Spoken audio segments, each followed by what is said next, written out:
Welcome to Dancin Moon Songcast. I'm Scott Simpson, casting from Dancin Moon Studio in Spearfish Canyon on the north end of the Black Hills of South Dakota, right on the banks of the Spearfish Creek. If you'd like to follow along, you can download a free PDF of my lyric book from scottsimpsonmusic.com/lyrics, and of course you can find links to all my music there as well. So let's get casting and find out what song we're going to talk about this time.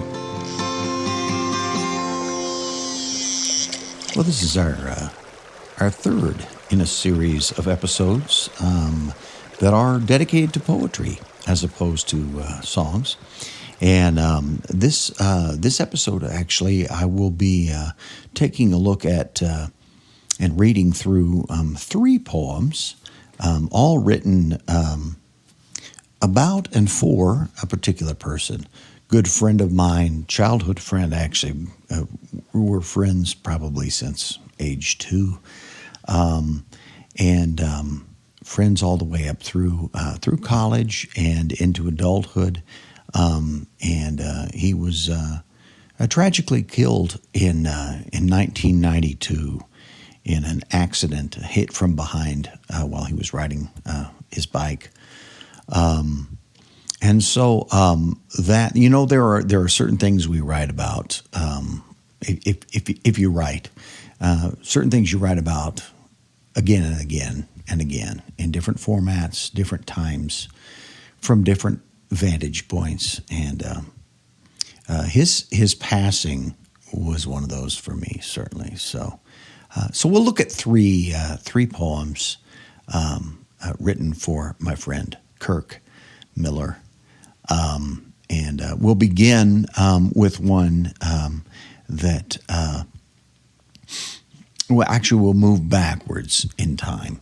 I don't know that this is, I'm not sure the order of when these were written, but this first one we'll look at deals with my perspectives on him just after his passing.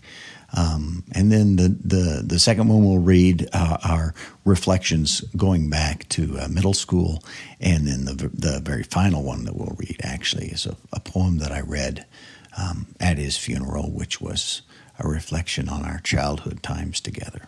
So childhood being pre-middle school even. So okay. So this first poem is titled Late August Seminar in Andrews Hall.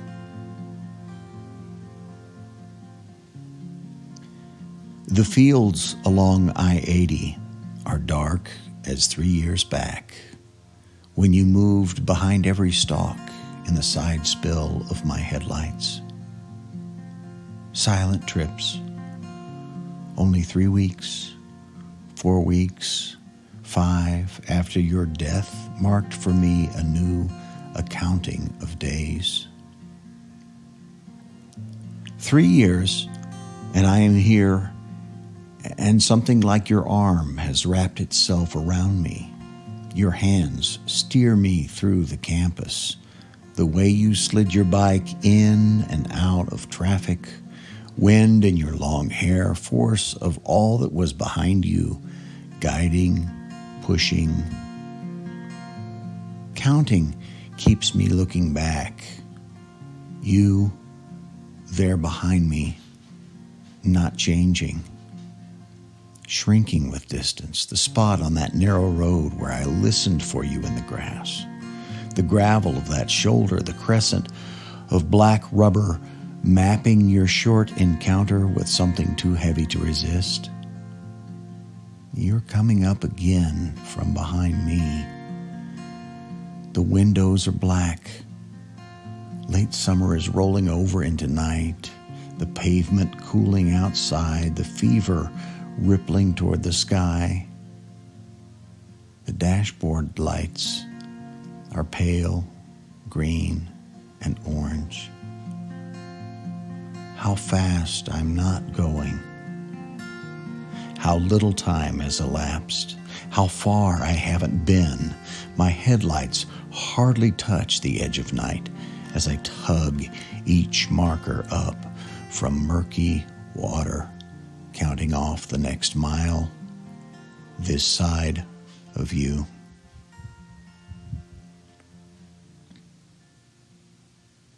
So this was written, obviously from the poem, 3 years after Kirk's passing. When Kirk was killed, I was just beginning graduate work at the University of Nebraska. I was living in York, Nebraska, and so driving to Lincoln along I-80, it doesn't matter whether or not you know the geography of Nebraska. I'm guessing most people who are listening maybe don't. But as you're driving east on I-80, just a few miles to your right, to the south, is Highway 6, which is where Kirk was killed. So during that time after he had been killed and I was going to my graduate work, so oftentimes at night, but oftentimes coming home at night, I knew exactly when I was parallel with the spot where he was killed. Going to Lincoln, it would be over there off to the right, just a little ways. Coming back home, it would be off to the left. And so this is 3 years later, and I'm still getting close to finishing up my graduate work, and I am doing a lot of night classes and a lot of classes that I'm trying to finish things up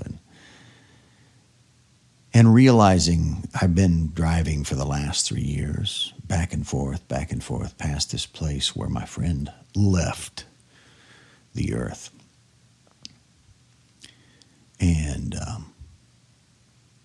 even though it becomes less prominent with every passing month, every passing year, it's still there.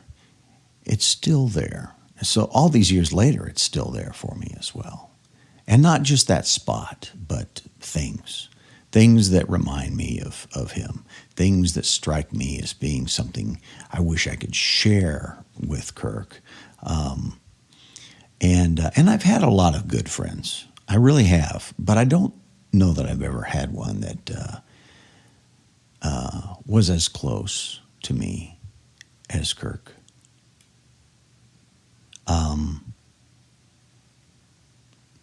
But I think what's key in this, and I don't really want to, as I've said before, if I need to explain a poem, then it's not doing its work. But I do want to talk about a couple of things. That first of all, this idea of counting, this idea of a new accounting of days. Sometimes there are these occurrences, these people, these relationships, beginnings of relationships or endings of relationships, tragedies within relationships that strike such a prominent sound in our minds, like a huge bell, a huge gong going off, that they mark a beginning of a new accounting of days. So everything past that is counting back to that. Everything is measured in distance from that. And for me, Kirk's death for a long time was exactly that. And you grapple with how healthy is that? How backward looking am I? How backward looking am I? How forward looking am I? What's the healthy place to be? I think one of the things that occurred to me in the writing of this poem was that the line, "You're coming up again from behind me." That awareness of what's behind me was something that he didn't have, ironically, when he was killed. It's the reason he was killed. He wasn't aware of what was coming up behind him and how close it was, and it took his life. And so that was sometimes I think in the midst of writing something, we have these realizations. And that was a realization for me in the writing of this, that as I am moving further and further on beyond Kirk's death, he keeps coming up from behind. He keeps, I continue to be hit from behind. And it's not that I resent that, but it can be incapacitating until you frame it in a way that is helpful, that's productive for yourself, but also even out of respect for that relationship with that person.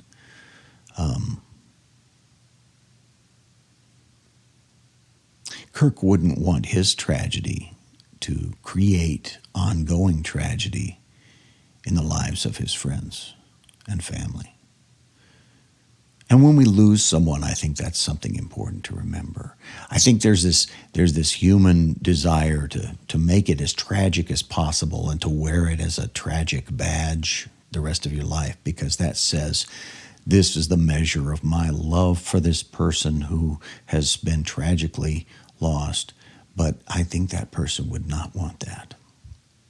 I think they would want you to go on doing the wonderful things that you would be doing, were they still right there with you. And maybe occasionally pausing to mentally tell them about it and smile.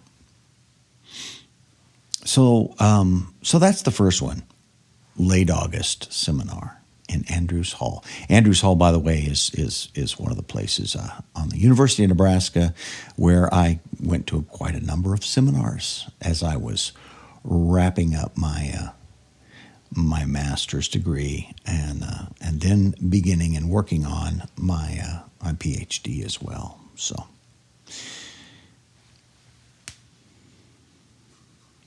Whereas that first poem, Late August, really a reflection on the adult experience of looking back a few years at the loss of a good friend.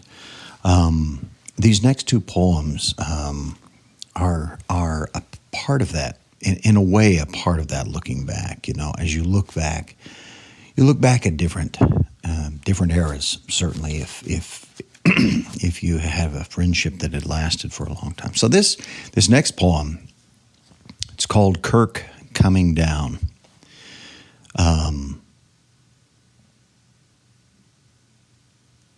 This one taps into the era of when we were in middle school together. And so I'll read this and then talk a little bit about the context.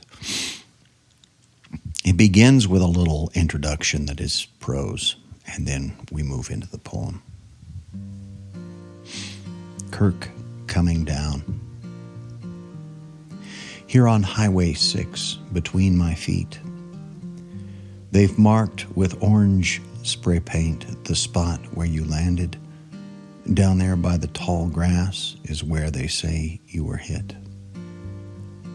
The paper said the man driving just fell asleep for a moment, and your bike was clearly over on the shoulder. Now it's just a matter of the settlement. No one's pressing charges. They've marked your departure point and where you came to rest. But in between, 25 feet of nothing but air and time.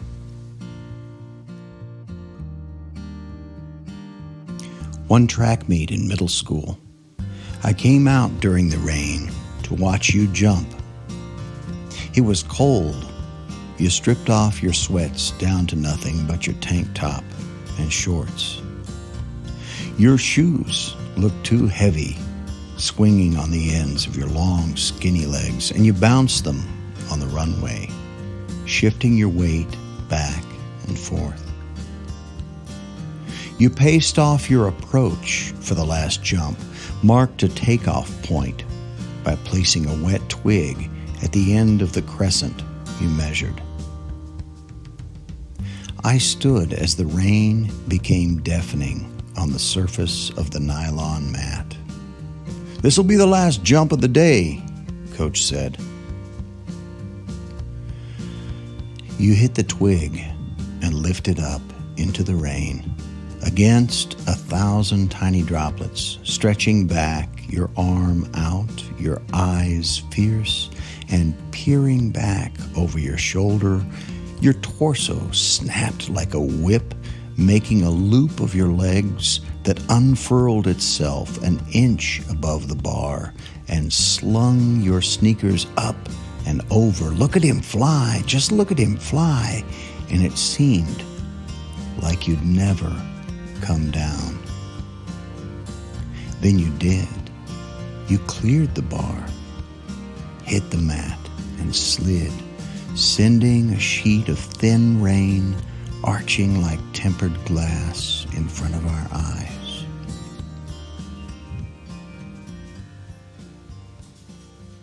So one of the things I think that sparked this is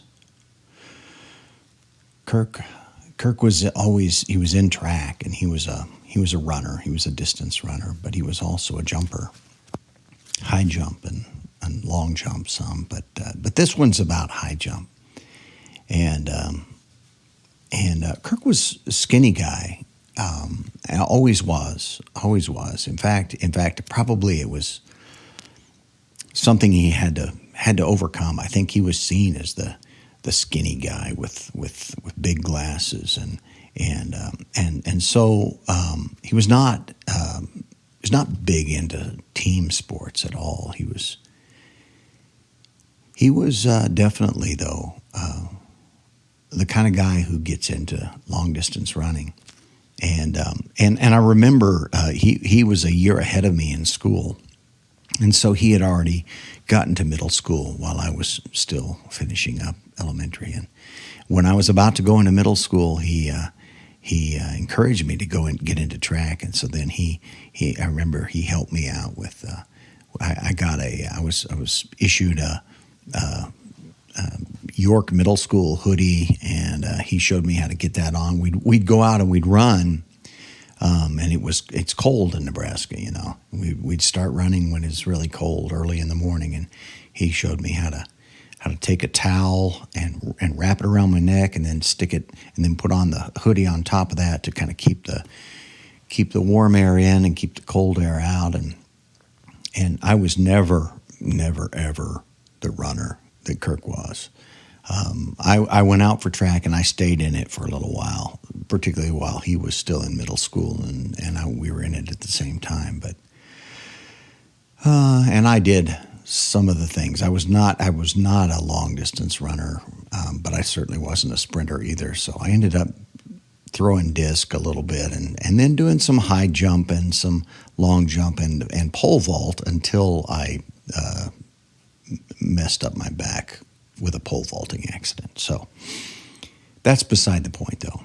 When I think of Kirk, I think of him flying.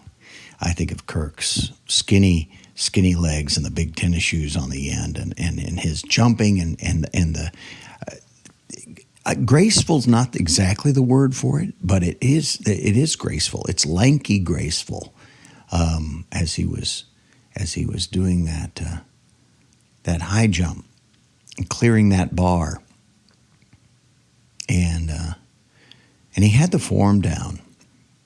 He had it down. And I just remember at that time, being a year younger than him and aspiring to track, I just remember watching him fly and thinking, wow, that's so cool. And he just barely just cleared the bar just by an inch. And he the way his legs unfurled there, and even in the middle of a downpour, rain falling down, he was still able to, and he was so scientific about it, He measured it out by pacing, and then he set that found a twig and set it down. He had his system down. So all of that, when I was, I don't know, 12, watching him and seeing how it's done. And so then later, after his death, standing out there on Highway 6 and looking at the marks that they made and seeing where the story of what happened there when I was far, far away, nowhere close, where he had been hit, where he came to rest, and all the distance in between. And I thought, yeah, he went out flying. And his graceful, lanky self. And those are the images, I think, that hang in our minds of our good friends, our loved ones, people that we no longer see. Moments of lanky gracefulness, moments of flying, moments of movements that they always did, ways that their joints worked, ways that they moved their mouth when they were thinking or furrowed their brow just before laughing, stuff like that. So that's Kirk coming down, and I guess, of course, maybe the realization there, look at him fly, just look at him fly. And it seemed like you'd never come down. Seemed like you'd never come down. Of course he did. So, well, we've got one more, and this poem, I believe, was written prior to Kirk's death. In fact, I believe this poem, and this is the one I mentioned earlier. I read this at his funeral. I wrote this poem thinking about our friendship, and it was not long before his death. So I wrote this poem in my adulthood, and thinking about our childhood times, and then when he was killed, I was drawn back into the poem. I believe I did some revision of the poem, and then I wrote 3 more along with it, which I'm not going to read the other 3. I did read all 4 pieces of this. It's kind of a 4-part, 4-poem series. I'm just going to read this one because this one seems to be the one that was the most important. It's the seed of the whole thing. The others were written. Sometimes we write things for funerals, and I think the others were, and they're fine. They're fine poems. I'm not trashing my poems, but I feel like they were written very self-consciously and immediately for his funeral. And there's good in that. I'm more interested in this first one, though. So we'll read this one. It's called Summer of Whistles.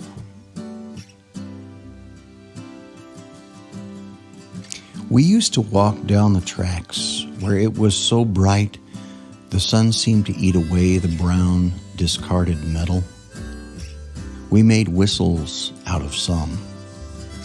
Summer of whistles. Until you found that $1 and the day passed while we were making plans. The can we kicked home echoed, and I looked, expecting 2 other boys to come around the corner ahead. They never did. Never Ever did I tell you? We came to my house about the time the wind tousled the trees and your hair, and I grew small under a darkening sky, watching you run fast down the blocks, till your speck turned out of sight toward your house. Sometimes I almost cried. I don't know why I never told you. That night, I knew you were listening to the rumble and the rain. I knew tomorrow would be dry. I dreamed of you and your dollar bill, of the sun and rusty whistles. I dreamed that tomorrow I would tell you how much I loved you.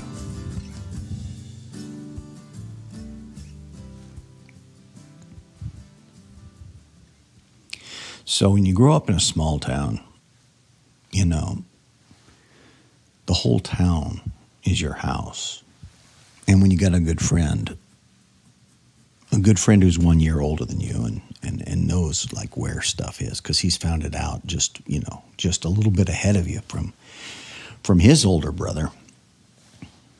You learn all these cool little places and neat little tricks and stuff. And York, Nebraska is where we grew up, and York was a town with lots of trains coming through, and lots of coal trains, and lots of train tracks, and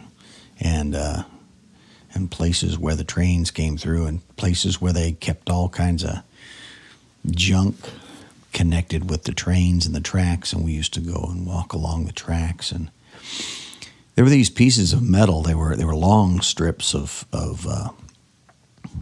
metal about probably maybe an inch to an inch and a half wide, and they had holes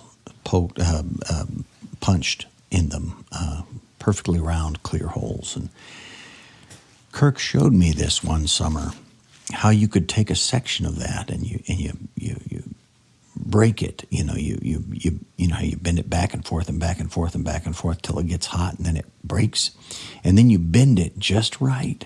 Okay, and you've got like two holes, a section that's got two holes, and one hole is on the bottom section and one hole's on the top section. You bend it just right, and then you put it in your mouth just right, and you blow, and it makes a really loud whistle. So that was like magic, like who figured that out, and how would you know that, and how could you? And of course, it took some time. You don't do it the first time. You make just windy blowing noises for a long time until you finally figured out how to get the piece of metal just right and get it in your mouth just right. And forget the fact that it's like covered in rust, and when you're a kid, you put whatever in your mouth. It's not a big deal. And so, and you blow until you figure it out. And then you got this new trick. You got this new trick that you can do. And it's amazing. So there were always things like that with Kirk. He'd introduce me to something. He introduced me to hypnosis. He had this book, and we read all this stuff, and we'd spend late nights and do hypnosis stuff, and then on this one, like in this poem, he found $1, and so we started making plans for what we're going to do with this dollar. Figuring out, budgeting just exactly what would be the best thing to buy with this dollar, and how many of these and how many of those, and whatever, stuff like that. So at the end of the day, especially when a Great Plains kind of storm is kicking up, and that's what the wind was. The wind was letting us know it was gonna storm bad, so we had to get home. So coming from downtown, we hit my house first, and so he'd drop me off, or we were just walking, and I'd stop and I'd say, "Hey, see you tomorrow." "Yeah, see ya." And I'd start to go in, And I'd let him think I was going in. And I'd step back out.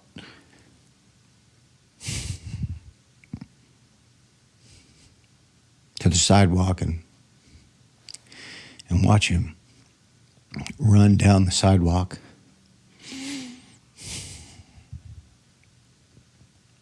Till he got to his block. And he'd turn left and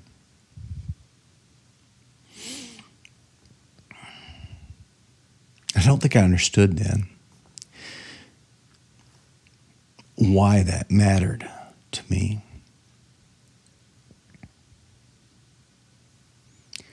And why a lot of times I felt like crying.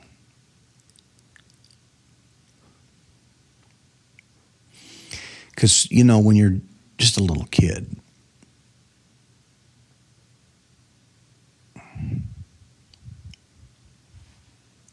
stuff like friendship and stuff like that, it's huge and it feels huge. And especially a best friend. And it's hard to put that together, exactly what you're feeling and why you're feeling it, until you get a little further on down the way and you've experienced some loss and you've experienced some pain and you've experienced some frustration and you've experienced some supposed friendships that are not so great. And then you realize, everything you learned about being a really good friend, you may have learned right there at the beginning. And then the relationships, the friendships you have later, you try to draw on that. You try to draw on that child's mind place where you do things just because they're the good things to do for this other person who you care about. And you never would, when you're a kid, especially, when you're 11, 10, 9, 8-year-old boy, you're not going to say, I love you, Kirk. You're not going to say that because you don't say that, but you know it. And fortunately with this poem, I think I wrote this poem while Kirk was still alive. And Kirk knew I loved him. And Kirk was part, he'd come over to he knew us after I got married, and he would hang around, and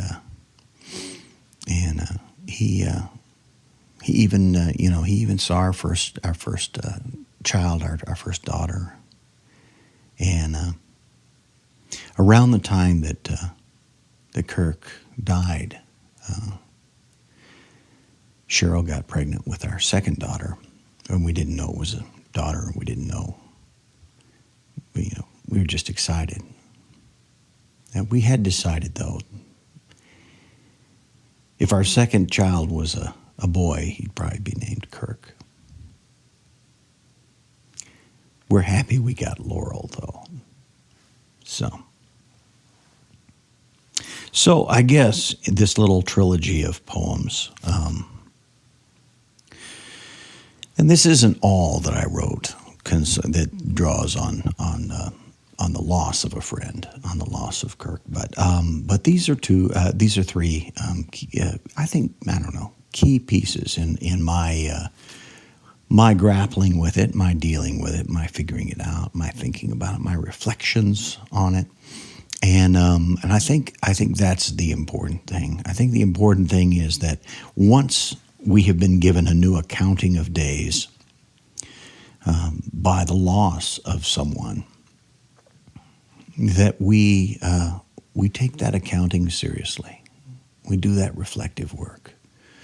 We reflect on the things we've learned from them, the images they've given us, the words they've given us, the things, because those are the things that carry us on. Those are the things that carry them on within us as we tell the story, as we tell their story, as we tell our story in conjunction with them. So there we have it. Sorry I got so teary with this one. I don't think that's happened yet in the podcast, but did today. So there we go. Thank you for joining me for Dancin Moon Songcast.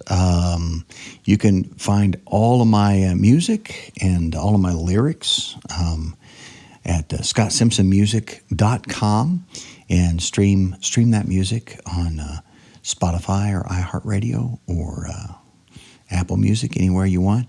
And I'm hoping we're almost to Thanksgiving as I make this, and so I will take this moment to say I am thankful for my friends and family, those I have lost and those that I still have with me.